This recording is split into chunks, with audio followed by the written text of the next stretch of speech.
Assalamualaikum warahmatullahi wabarakatuh. Selamat pagi sahabat sehat.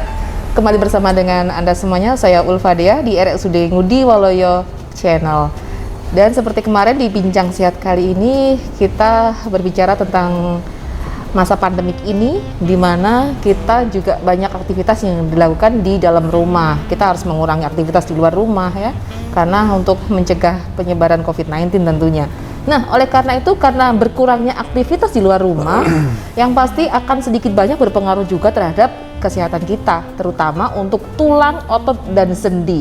Nah, bagaimanakah caranya supaya meskipun tetap di rumah, tidak terlalu aktivitas di luar rumah juga dikurangi, tapi tetap sehat untuk tulang, otot, dan sendi kita. Baik, sudah hadir di studio kami bersama dengan Dr. Brian Dananjaya, spesialis ortopedi dari RSUD Ngudi Waloyo Lingi. Selamat pagi dokter. Pagi. Selamat pagi, gimana kabarnya? Alhamdulillah sehat. Sehat ya? Sehat terus sehat ya? terus. Iya, oke, luar biasa dokter. Dr. Brian adalah spesialis ortopedi yang setiap hari berdinas di Rumah Sakit Umum Ngudi Waloyo Lingi, Blitar ya.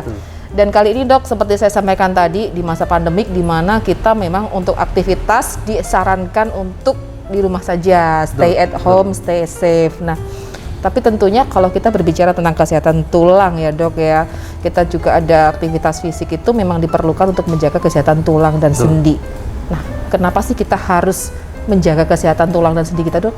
Nah, jadi pertama-tama kita harus tahu dulu bahwa fungsi dari tulang itu secara garis besar dibagi jadi dua. Yang pertama, dia berfungsi secara anatomi dan secara fisiologis. Untuk secara anatomi, tulang berfungsi untuk menjaga organ-organ penting kita, satu. Yang kemudian yang kedua, membentuk postur tubuh kita. Iya. Dan yang ketiga, yang paling penting lagi, berfungsi sebagai alat bantu untuk bergerak. Kemudian untuk dari segi fisiologis, tulang berfungsi menjadi tempat untuk menyimpan kalsium.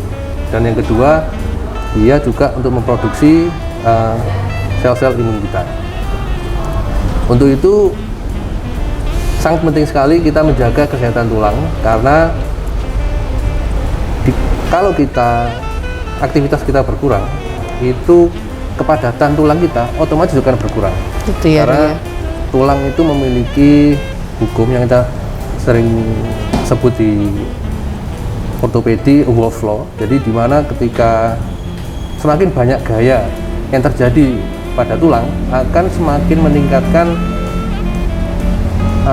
posisi dari zat-zat pembentuk untuk tulang, misalnya kalsium dan lain sebagainya. Gitu ya dok ya.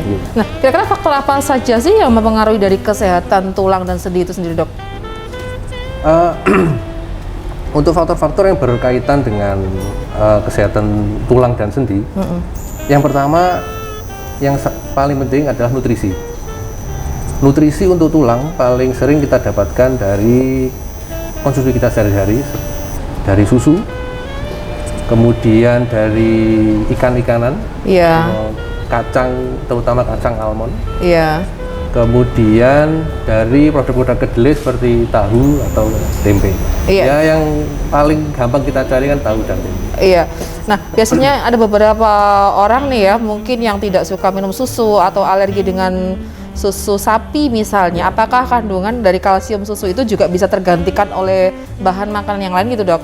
Oh, bisa. Jadi memang beberapa orang mempunyai laktose intoleransi, dia tidak bisa mengonsumsi produksi susu.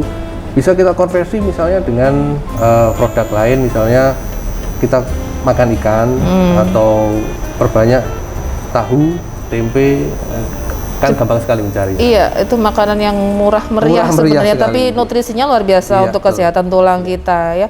Kalau untuk suplemen-suplemen yang dijual di toko-toko obat atau apotek yang bisa dibeli bebas itu gimana dok?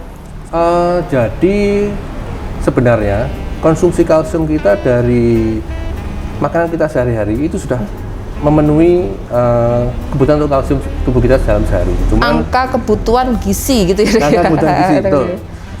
Tapi ketika seseorang itu, misalnya untuk wanita sudah menopause, di mana hormon yang berfungsi untuk mengikat kalsium dalam tulang kan sudah mulai berkurang, sehingga kalsium akan banyak loss itu memerlukan suplemen. Sebenarnya bisa diganti dengan susu atau mungkin vitamin D yang banyak dijual di pasaran.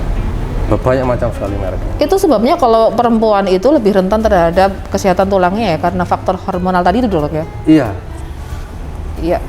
Terus misalnya apa saja sih jenis-jenis dari kerusakan tulang itu? Mungkin yang orang awam mungkin osteoporosis atau apa, mungkin ada yang lain lagi atau mungkin Iya. bisa dijelaskan. Jadi gitu. secara garis besar kelainan tulang dibagi menjadi 3. Iya. Yang pertama itu adalah kongenital, yang kedua bony outgrowth, dan yang ketiga adalah bone malalignment. Jadi kalau dijelaskan, kongenital itu adalah kelainan tulang di bawah jala lahir. Kemudian ada bony outgrowth yang kita sering ketahui berupa tumor. Jadi outgrowth itu pertumbuhan yang lebih normal. Iya. Kemudian yang ketiga adalah bony malalignment. Jadi ketika tulang sudah menjadi tidak malalignment, artinya ketidaksegarisan. Bisa dipicu oleh beberapa macam faktor. Bisa karena trauma, bisa karena osteoporosis juga bisa. Iya. Kemudian dan lain-lain, masih banyak faktor lagi.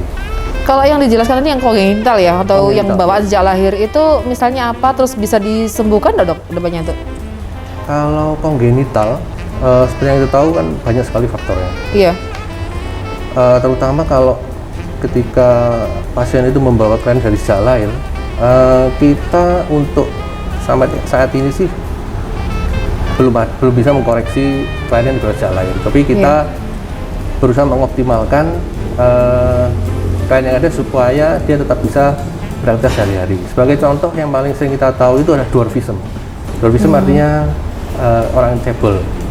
Oh iya, yang nggak bisa cebol tinggi itu dok ya? Ya, betul, nggak bisa tinggi. Itu kan kita tidak akan bisa koreksi ya, hanya kita jaga agar pasien tersebut bisa menikmati kehidupannya. Kalau misalnya yang seperti bayi lahir seperti bawaan kaki bentuk X atau O kayak gitu itu dok, itu bawaan juga? Itu belum, itu juga kongenital, cuman berbagai macam risiko itu kita sebut CTV, congenital talipes equinovarus. Iya. Itu ada teori menjelaskan bahwa dia ada kelainan kakinya terbentuk karena waktu pertumbuhan bayi dalam kandungan. Iya. Dia bentuknya semiang rupa sehingga ketika lahir kakinya berbentuk tidak seperti normal. Itu bisa kita koreksi dengan ada berbagai teknik. Yang paling sering kita pakai itu ponseti. Kita bisa kerjakan di sini. Oh gitu ya, bisa ya di Rumah Sakit Ngudi Waluyo bisa. Nah, kalau membicarakan tentang penyakit atau kelainan tulang lain ya, mungkin seperti osteoporosis itu yang banyak di masyarakat pasti sudah banyak tahu ya, osteoporosis dan sebagainya. Sebenarnya osteoporosis ini bisa disembuhkan atau gimana dok?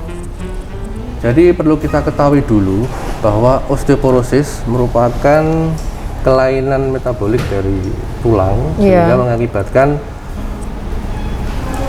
deposisi dan proses tulang itu kan selalu dalam kondisi yang balance antara deposisi, jadi menumpuk, dan proses menghancurkan tulang yang sudah secara metabolisme otomatis itu dok ya, ada betul. Cuman ketika pasien itu mengalami osteoporosis, lebih banyak tulang yang rusak gitu, diambil daripada yang ditumpuk sehingga kepadan tulang jadi berkurang.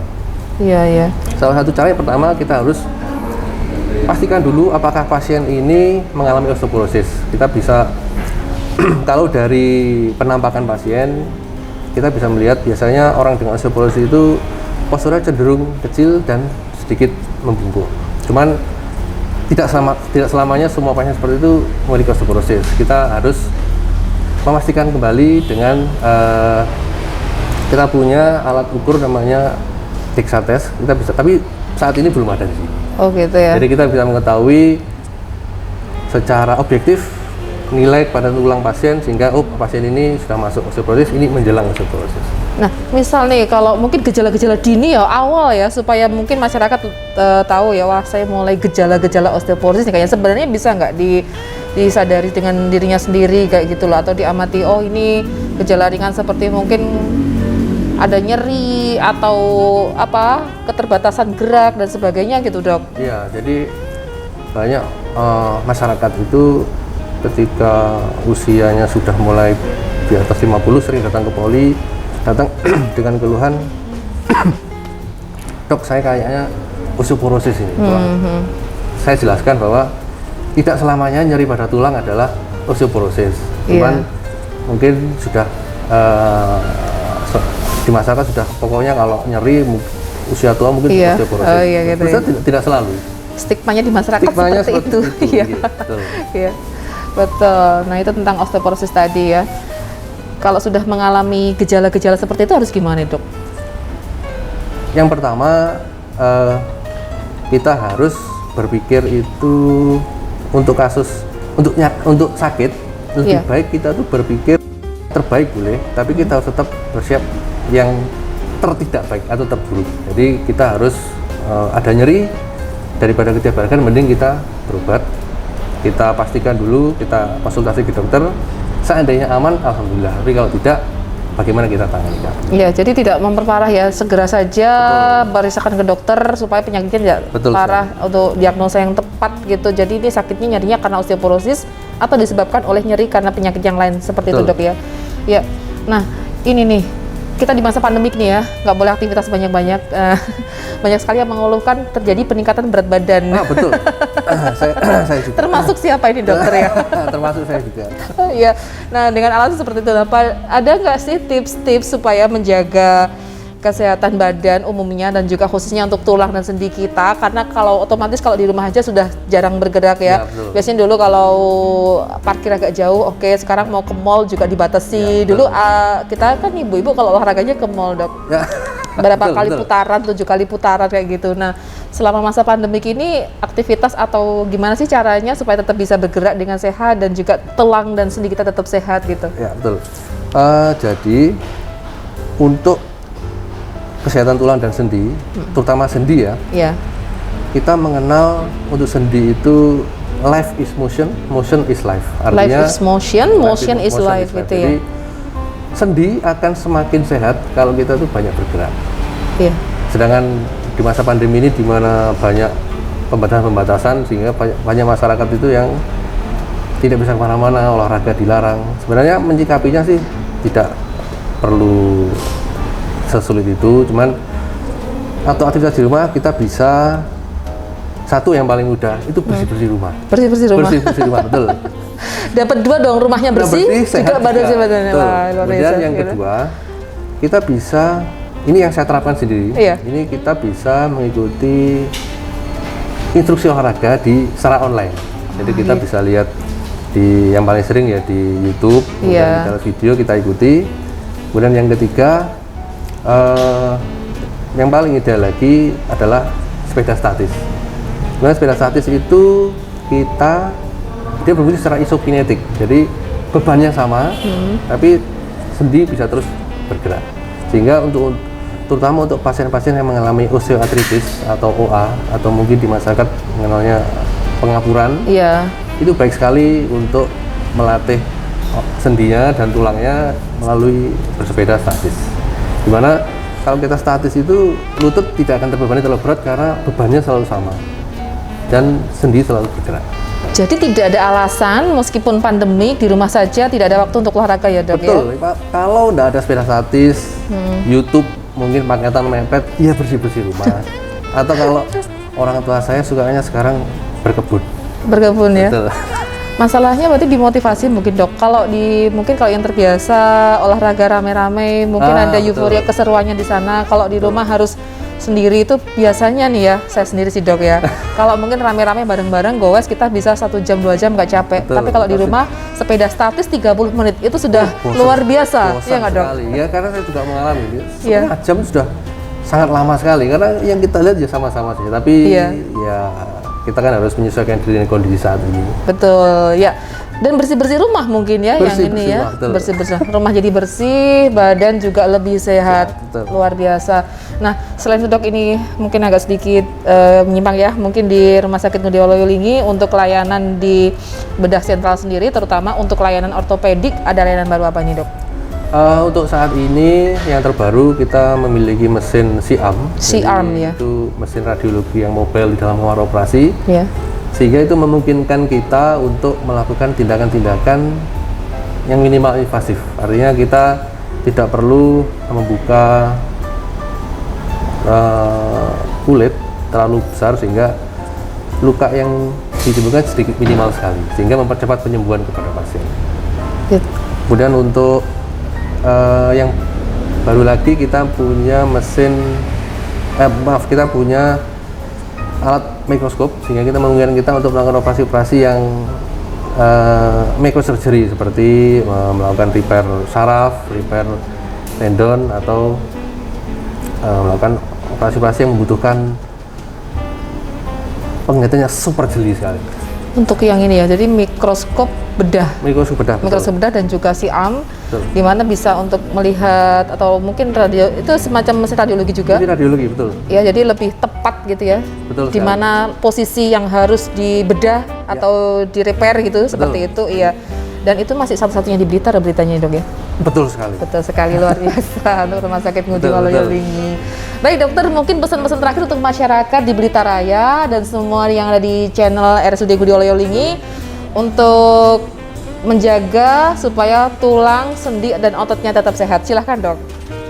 Untuk masyarakat Lingi dan sekitarnya, untuk menjaga kesehatan tulang dan sendi, kita usahakan tidak terlalu memikirkan, ya bukannya kita tidak memikirkan, jangan terlalu berkaitan dengan pandemi ini, kita jangan terlalu khawatir, tapi harus tetap waspada.